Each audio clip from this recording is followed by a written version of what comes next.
Good morning बच्चों। Class BSc third year और BSc BEd 4 year का ऑर्गेनिक केमिस्ट्री का और 4 ईयर के लिए एडवांस केमिस्ट्री का कॉमन टॉपिक चल रहा है अमीनो एसिड, पेप्टाइड, प्रोटीन और न्यूक्लिक एसिड, जिसके अंदर हम अमीनो एसिड कर रहे थे। अमीनो एसिड के क्लासिफिकेशन की बात की, उनके बनाने की मेथड की बात की। अब हम उनकी केमिकल रिएक्शन कर रहे हैं, जिसके अंदर हमने इससे पहली क्लास के अंदर अमीनो समूह की कुछ अभिक्रियाएं कर ली थी। अमीनो समूह की 4 अभिक्रियाएं हमने कंप्लीट कर ली थी और अब 5 नंबर रिएक्शन आती है नाइट्रोसिल क्लोराइड के साथ विक्रिया। 5 नंबर रिएक्शन आती है नाइट्रोसिल क्लोराइड के साथ विक्रिया। क्लोराइड के साथ विक्रिया। तो हम क्या कर रहे हैं, अमीनो समूह की विक्रिया कर रहे हैं। अमीनो समूह की विक्रिया कर रहे हैं तो हम किस में चेंज करेंगे, अमीनो समूह में चेंज करेंगे। नाइट्रोसिल जो क्लोराइड होता है वो NOCl होता है, या इसको बोला जाता है टिल्डनन अभिकर्मक। क्या बोला जाता है? टिल्डनन अभिकर्मक, यानी कि नाइट्रोसिल क्लोराइड को टिल्डन अभिकर्मक भी कह सकते हैं। तो इसके अंदर हम क्या करेंगे, अमीनो एसिड लेते हैं और अमीनो एसिड की NOCl जिसको बोला जाता है नाइट्रोसिल क्लोराइड, इसके साथ रिएक्शन करवाई जाती है। रिएक्शन करवाने के दौरान देखिए अपने रिएक्शन करवाएंगे तो यहाँ पे H2N CHR और COOH, ये NH2 यहाँ ले लेते हैं और ये R। हमें क्या करना है, अमीनो समूह में चेंज करना है। अमीनो समूह की रिएक्शन कर रहे हैं हम, तो NOCl के साथ रिएक्शन करवाते हैं। अब देखिए यहाँ पर ये N इस N के साथ रिएक्शन करेगा, किस फॉर्म में निकल जाएगा बाहर, N2 की फॉर्म में। ये H2O के साथ जुड़ेगा तो किस फॉर्म में बाहर निकल जाएगा, H2O की फॉर्म में। पीछे क्या बच गया, Cl बच गया, और इस Cl को कहाँ जोड़ सकते हैं, इस कार्बन के साथ जोड़ सकते हैं। तो जैसे देखिए ये NH2 रिएक्शन करवाने के दौरान ये देखिए RCH और यहाँ क्या आ गया, Cl आ गया, और COOH ग्रुप को हम वैसे की वैसे रखेंगे, क्योंकि हम क्या कर रहे हैं, अमीनो समूह की विक्रिया कर रहे हैं। तो अमीनो समूह के अंदर ही चेंज करेंगे, कार्बोक्सिलिक समूह में चेंज नहीं होगा, और दोनों नाइट्रोजन N2 के रूप में बाहर निकल जाएंगे, और जो H2 है वो H2O के रूप में बाहर निकल जाएगी। तो नाइट्रोजन बाहर निकल गया, वाटर बाहर निकल गया, और ये क्या बन गया, संगत हैलोजेंस बन गई। तो हम इनको क्या नाम दे सकते हैं, संगत हैलोजेंस का निर्माण हो गया। किसका निर्माण हो गया, संगत हैलोजेंस का निर्माण हो गया। अब देखिए हमने नाइट्रोसिल क्लोराइड के साथ विक्रिया करके संगत हैलोजन बना लिया। फिर उसके पश्चात नेक्स्ट जो रिएक्शन आती है वो आती है विएमीनीकरण। ठीक है, एमोनीकरण। विएमोनीकरण के अंदर क्या है, देखो अमोनीकरण का मतलब अमोनिया का जुड़ना, और विएमोनीकरण का मतलब अमोनिया का बाहर निकलना। तो विएमोनीकरण का मतलब हम यहाँ पर क्या करेंगे, अमोनिया को बाहर निकालेंगे। तो देखिए RCH और ये NH2 और ये COOH, ठीक है, और इसकी रिएक्शन 2HI के साथ करवाएंगे। विएमोनीकरण करवाने के लिए हम हाइड्रोजन आयोडाइड के साथ में विक्रिया करवाते हैं। हाइड्रोजन आयोडाइड के साथ में रिएक्शन करवाएंगे तो I2 के रूप में बाहर निकल जाएगी। एक H इसके साथ जुड़ जाएगा NH3 और एक H इसके साथ जुड़ जाएगा, तो ये NH2 ग्रुप बाहर निकल जाएगा। विएमोनीकरण करवा रहे हैं, विएमोनीकरण करवा रहे हैं, इसका मतलब अमोनिया तो बाहर निकालनी पड़ेगी। तो बाहर निकालेंगे तो एमीन ग्रुप भी क्या हो जाएगा, बाहर निकल जाएगा। तो यहाँ R और यहाँ आ जाएगा CH2 और ये COOH में चेंज हो जाएगा, और NH3 बाहर निकल गई और आयोडीन आई है वो आयोडीन की फॉर्म में भी बाहर निकल जाएगी। तो विअमोनीकरण का मतलब हमने अमोनिया बाहर निकाल दी। तो इस तरीके से नाइट्रोसिल क्लोराइड के साथ में रिएक्शन करवा करके संगत हैलोजन बना दी और इसके साथ में रिएक्शन करवा करके हमने क्या बना दिया, कार्बोक्सिलिक एसिड। तो इसका मतलब जब विअमोनीकरण करवाते हैं तो हमें HI के साथ या हाइड्रोजन आयोडाइड के साथ रिएक्शन करवानी पड़ती है और कार्बोक्सिलिक एसिड का निर्माण होता है। फिर उसके पश्चात आती है कार्बिल एमीन अभिक्रिया।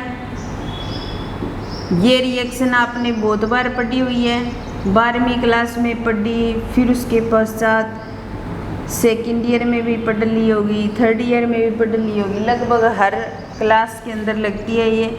इसके अंदर पता है आइसोसाइनाइड कंपाउंड का निर्माण होता है। ये एमिनो एसिड ले लिया हमने और इस एमिनो एसिड की क्लोरोफॉर्म और KOH की प्रेजेंस में रिएक्शन करवाते हैं।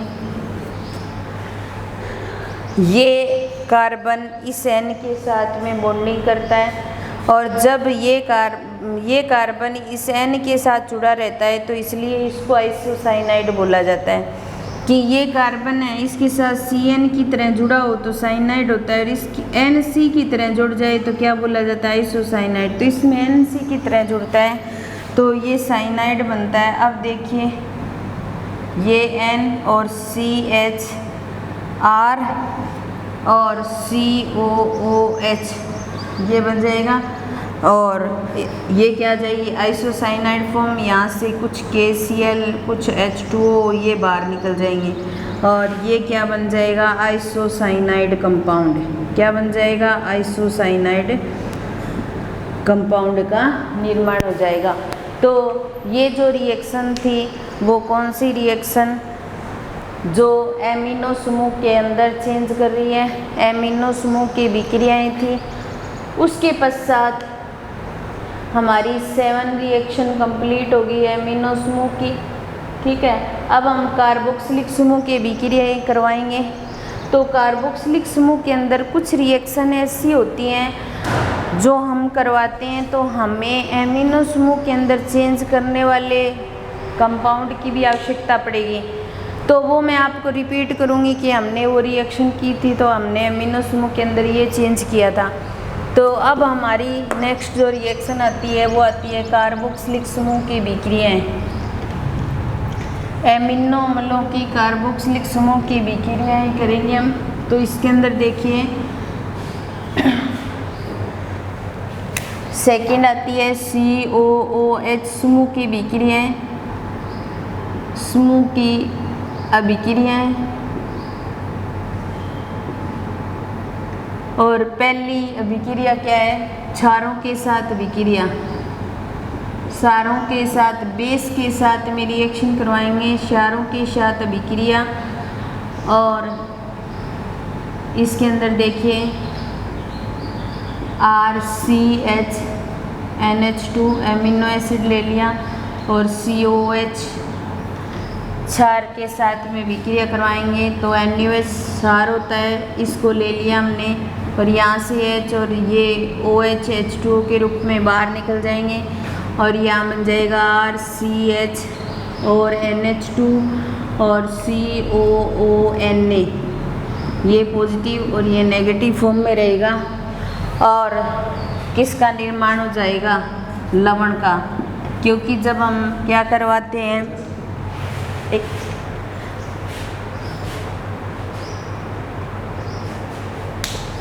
जब हम एमिनो एसिड के NaOH के साथ रिएक्शन करवाते हैं या फिर अम्ल के साथ में रिएक्शन करवाओ या क्षार के साथ में रिएक्शन करवाओ, एमिनो एसिड जो होते हैं वो हमेशा ही लवण का निर्माण करते हैं। तो लवण का निर्माण हो जाएगा क्षारों के साथ में विक्रिया करवाने पर। दूसरी रिएक्शन आती है एस्टरीकरण, एस्टरीफिकेशन, एस्टरीकरण। एस्टरीकरण नाम से स्पष्ट हो रहा है क्या बनेगा, एस्टर, एस्टर फॉर्म में आ जाएगा। तो हमारे पास NH2 CH R और COH हम क्या करवाएंगे, इसके साथ C2H5OH एस्टरीकरण करवाते हैं, तो एल्कोहल के साथ रिएक्शन करवाते हैं। जनरल सी बात है ये। एल्कोहल के साथ रिएक्शन करवाने से पहले हमें इस ग्रुप को क्या करना पड़ेगा, संरक्षित करना पड़ेगा। इसलिए हम HCl के साथ रिएक्शन करवाएंगे पहले। तो HCl के साथ रिएक्शन करवाते हैं। तो HCl किसके साथ रिएक्शन करता है, हम पढ़ कर आए हैं। हमारी पहली रिएक्शन यही थी, एमिनो समूह की पहली रिएक्शन यही थी। एमिनो समूह के साथ में हमने हाइड्रोजन हैलाइडों की विक्रिया करवाई थी। तो ये किस में चेंज हो जाएगा, NH3 पॉजिटिव बन जाएगा और CHR और COH ये बन जाएगा। फिर अब हम क्या करवाएंगे, C2H5OH के साथ में विक्रिया करवाएंगे। अब ये एल्कोहल क्या करेगा, इसके साथ रिएक्शन करके और इसे एस्टर समूह के अंदर चेंज करेगा। तो H3N पॉजिटिव और CHR और यहाँ पे CO और OC2H5 और यहाँ से H2O बाहर निकल जाएगा। तो अब ये एस्टर फॉर्म आ गई और अब हम क्या करेंगे, इसका जल अपघटन करवाएंगे और जल अपघटन करवाने पर ये NH2 वापस आ जाएगा और CHR और C डबल बॉन्ड O और OC2H5 और क्या बन गया, एस्टर बन गया। तो हमें एस्टर बनाने के लिए एमिनो एसिड के पहले NH2 ग्रुप को संरक्षित करना पड़ेगा, जिसके लिए HCl के साथ रिएक्शन करवाएंगे। और HCl जो होता है वो हमेशा एमिनो समूह के साथ रिएक्शन करता है, इसलिए तो हम HCl के साथ विक्रिया करवा रहे हैं। हमें क्या करना है, NH2 समूह को संरक्षित करना है ताकि NH2 समूह है वो एल्कोहल के साथ रिएक्शन ना करे। संरक्षित कर लिया हमने। फिर उसके पश्चात एल्कोहल के साथ में विक्रिया करवाएंगे, H2O बाहर निकल जाएगा, एस्टर फॉर्म में आ जाएगा ये। फिर वापस जल अपघटन करवाएंगे तो वापस NH2 ग्रुप वापस आ जाएगा। NH3 पॉजिटिव से वापस NH3 पॉजिटिव से वापस क्या बन जाएगा, NH2 बन जाएगा और एस्टर का निर्माण हो जाएगा। तो ये थी एस्टरीकरण की विक्रिया।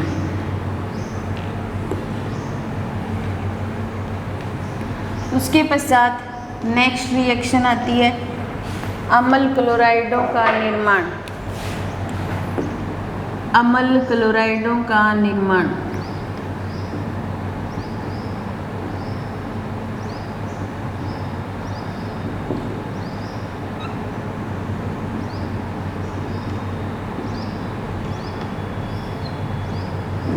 अम्ल क्लोराइडों का निर्माण। अम्ल क्लोराइडों का निर्माण करवाने के लिए डायरेक्ट तो अम्ल क्लोराइड का हम निर्माण कर नहीं सकते। अम्ल क्लोराइड का निर्माण करवाने के लिए हमें PCl5 के साथ विक्रिया करवानी पड़ती है।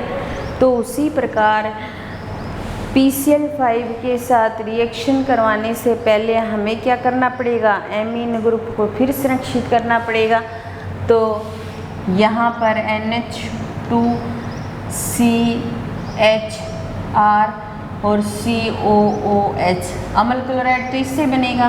हम इसके लिए पहले इसको एसिटिल क्लोराइड के साथ में विक्रिया करवाएंगे, एसिटिलीकरण की विक्रिया। और एसिटिलीकरण की विक्रिया हमने एमिनो समूह के अंदर की है और वहाँ पर एसिटिल क्लोराइड जो होता है वो NH2 के साथ रिएक्शन करता है।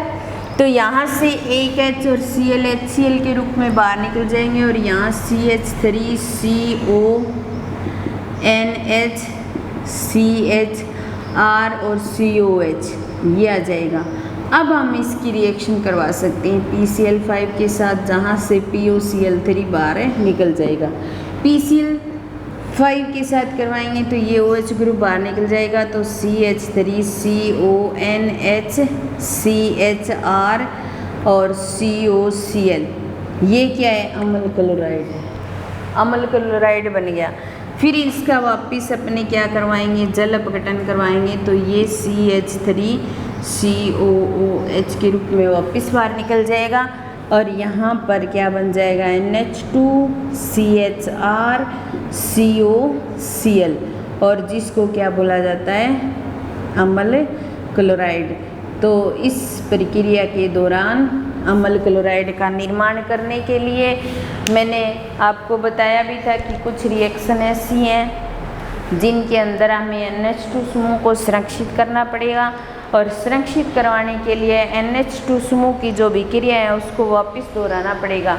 हमने HCl के साथ भी विक्रिया करवाई थी एस्टरिफिकेशन के अंदर और एसिड क्लोराइडों का निर्माण करवा रहे हैं, तब अभी हम एसिटिल क्लोराइड के साथ में रिएक्शन करवा रहे हैं। तो दो प्रकार की रिएक्शन हो रही है, एक तो हम PCl5 के साथ अम्ल क्लोराइडों का निर्माण कर रहे हैं और दूसरा क्या हो रहा है, एसिटिल क्लोराइड के साथ रिएक्शन हो रही है, इसलिए इसे एसिटिलीकरण की विक्रिया भी कहा जा सकता है। यहाँ पर एसिटिलीकरण की विक्रिया हो रही है यहाँ तक, ठीक है। फिर उसके पश्चात नेक्स्ट रिएक्शन आती है बी कार्बोक्सिलीकरण। बी कार्बोक्सिलीकरण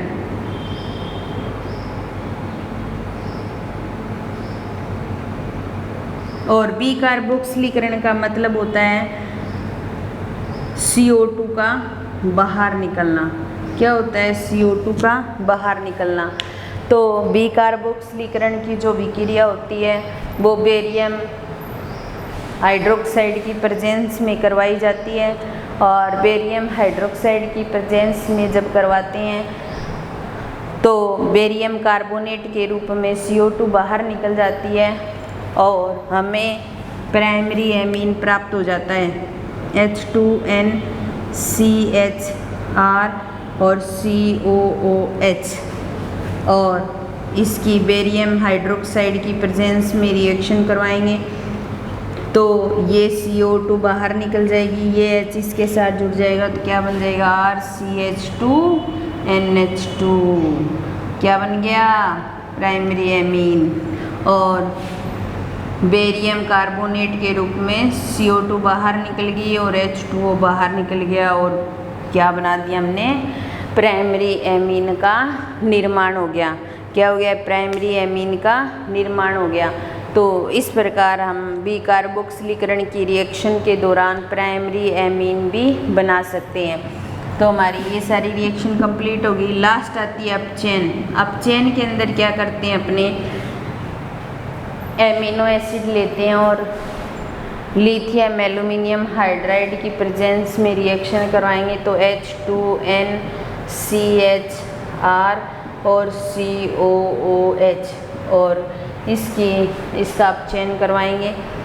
तो इसका अपचयन करवाते हैं तो ये किस में चेंज होता है? एल्डिहाइड समूह में और फिर ये CH2OH एल्कोहलिक समूह में चेंज हो जाता है।